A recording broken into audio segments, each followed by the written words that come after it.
Alright, so today we're going to be talking about Garo, the limiter, and a lot more. Because there's like a lot of things that go into explaining what's exactly going on with Garo and the limiter and why he's like starting to break it, which is indicated at the end of chapter 127.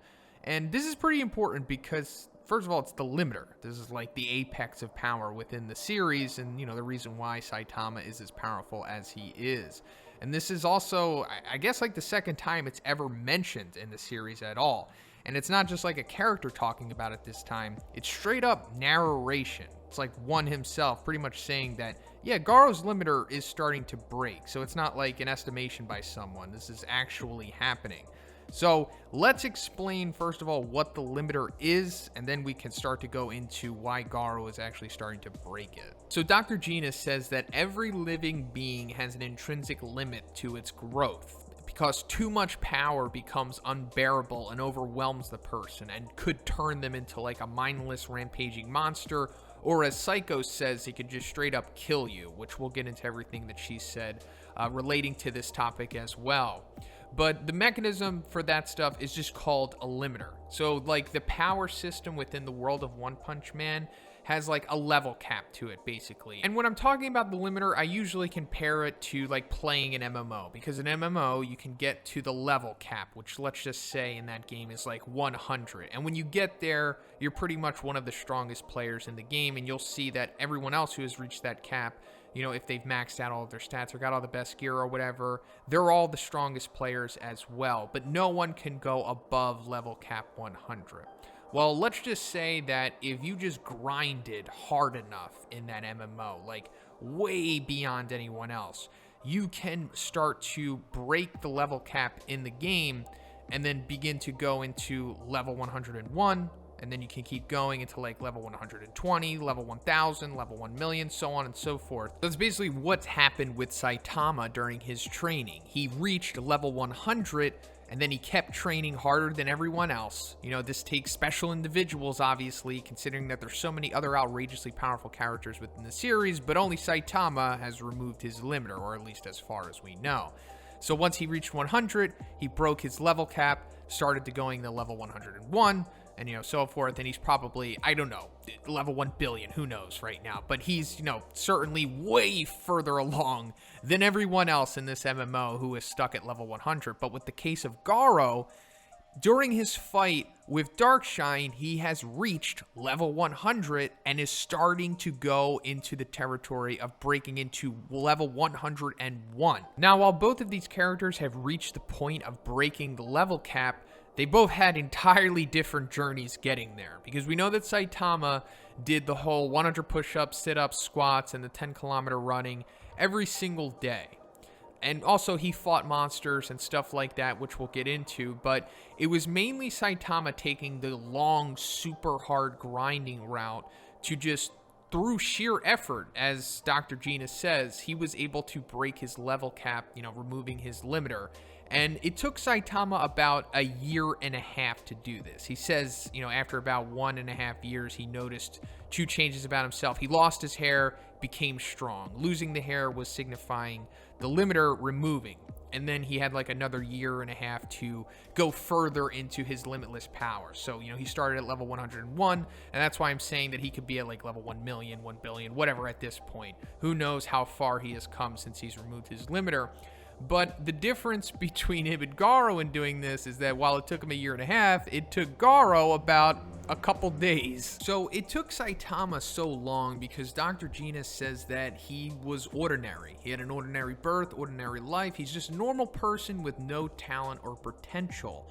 And just through sheer effort alone, he pried open the doors of his limits and then broke his limiter. Garo, on the other hand, is pretty much like the exact opposite. And this is the nice contrast that one has set up between these two characters that are both essentially approaching the same point or have already.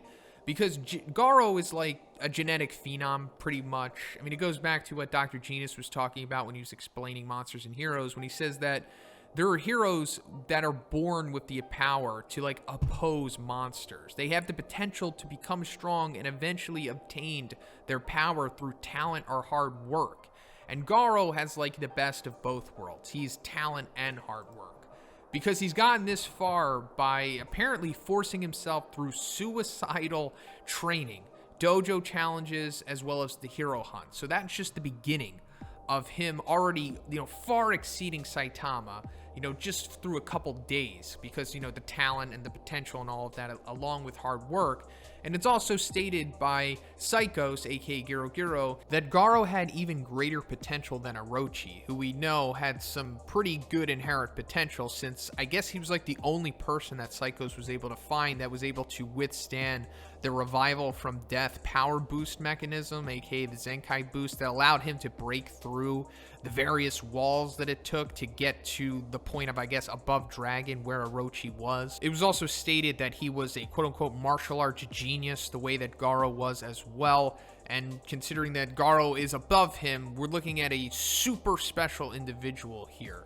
Now, on top of just his genetic profile, he also has like an inherent broken Shonen MC ability, as to where it's just straight out said that in a battle against the strong, the harder he is pushed, the more he can unleash his true ability and allow his experience to grow. Now, aside from that, I also want to get into the Zenkai boost, or at least one of them that Garo has received, and that is at the hands of Royal Ripper, when he's basically pushed as close to death as he could and then came back from it and broke through a wall, as Psychos says. Now, Psychos also says that, simply put, you must experience death many times as a human in order to completely overload your body and spirit, but it's super difficult. Because at any point, even if you did survive, it's quite common for growth to stagnate due to low intelligence, and you end up with like a mediocre monster or just a mediocre powerful individual. But the most important part is to experience a hell that is tailored to the individual. So Garo, we're seeing that obviously he has the opposite of low intelligence, as he's stated to be a genius numerous times, and he kind of has been put through his own personal hell, fighting all of these extremely overpowered opponents and whatnot, and also coming close to death against Royal Ripper. And it's possible that Orochi pushed him to another Zenkai boost as well. I'm really unsure if this happened, because it's never outright stated that he was, pushed at that point, but it really seems like he was. Now, regardless, he received a power boost from fighting Orochi nonetheless, because it goes back to what I was saying with how he grows during fights when he's pushed that far. So it's ultimately an amalgamation of all of these factors that has caused Garo to come to the point of breaking his limiter so quickly and so much faster than someone like Saitama, because Garo has basically been put into the perfect environment for this to happen, like by luck, of course, but also through his sheer effort and just unbreakable will that has allowed him to come this far. Because we've seen, like, he's been fighting everyone that he's basically needed to fight, and given the insane potential that he has, it's allowed him to grow at like an unprecedented rate.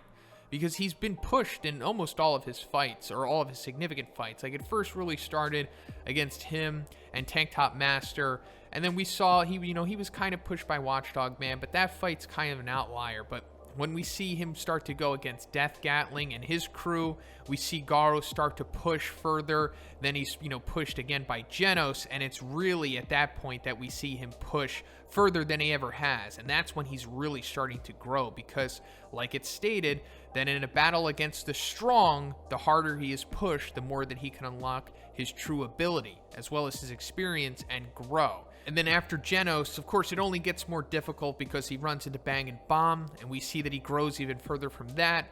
And then once he's able to rest and recover, he fights Royal Ripper and Bug God.